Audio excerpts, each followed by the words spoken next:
my name is Joni Anderson and this is my audition video for the American Academy of Dramatic Arts.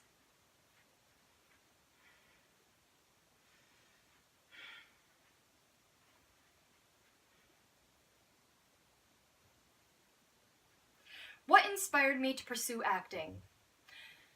It's hard to describe the genuine love I have for acting and for getting myself out there and on a stage, and in every role I've had, no matter how uncomfortable it's gotten, no matter how exhausted I am after the rehearsals, I love it and I love every second of it, and I love that I was given an opportunity to be a part of that production and be out there entertaining people.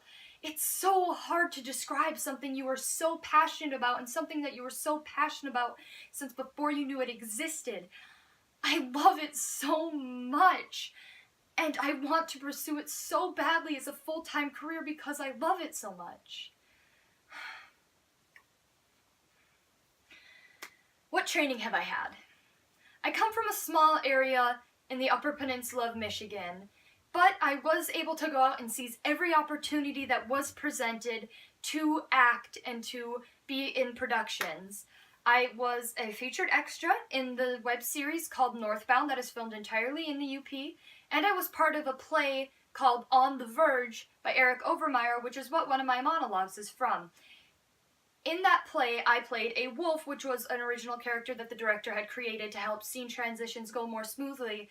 But I made the audience laugh, and I loved every second of it, even when I was wearing an alligator costume underneath a full wolf costume. Why did I choose the Academy? 2 words.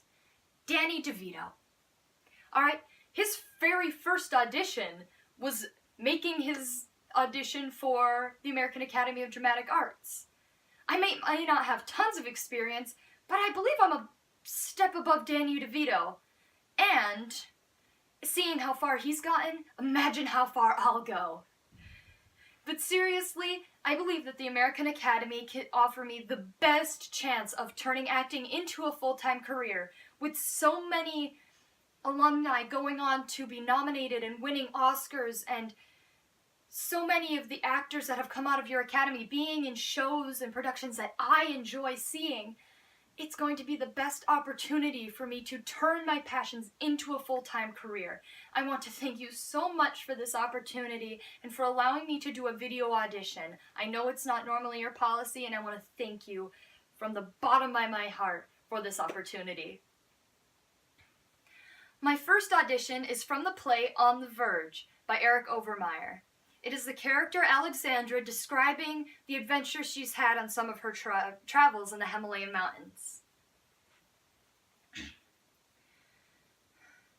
I have seen wonders in the Himalayas. Magic. Mystery. In Ladakh, it was a quotidian trick for the llamas to raise their body temperature by mere mental exertion. Sheer dint of will. They would sleep all night in snowbanks. At dawn, they would douse themselves in freezing streams.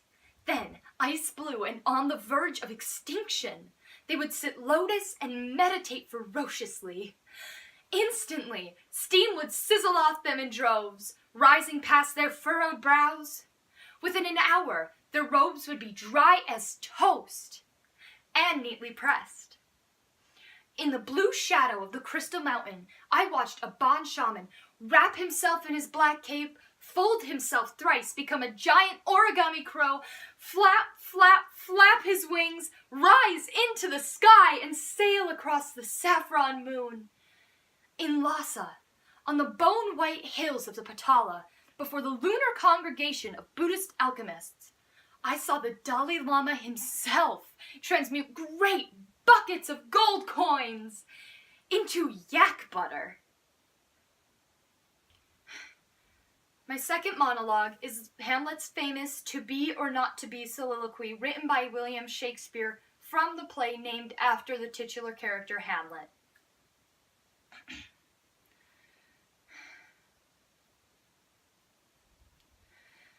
To be or not to be?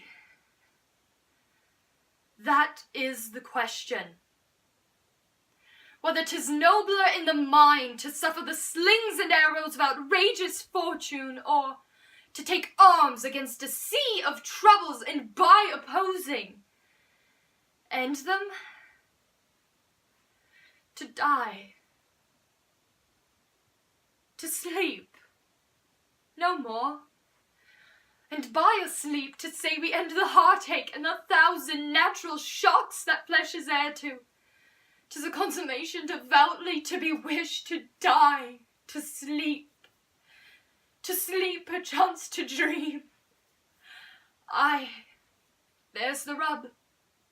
For in that sleep of death, what dreams may come when we have wandered off this mortal coil must give us pause. There's the respect that makes calamity a so long life.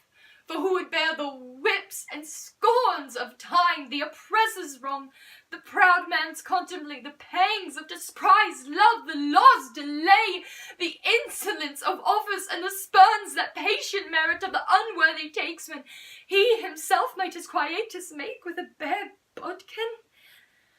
Who would fardels bear to grunt and to sweat under a weary life, but that the dread of something after death, the undiscovered country from whose bourne no traveller returns, puzzles the will, and makes us rather bear those ills we have than to fly to others we know not of?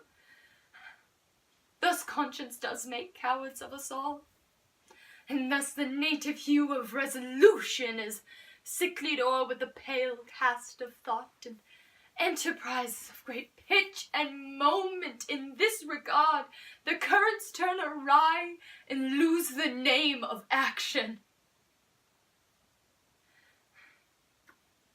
Thank you.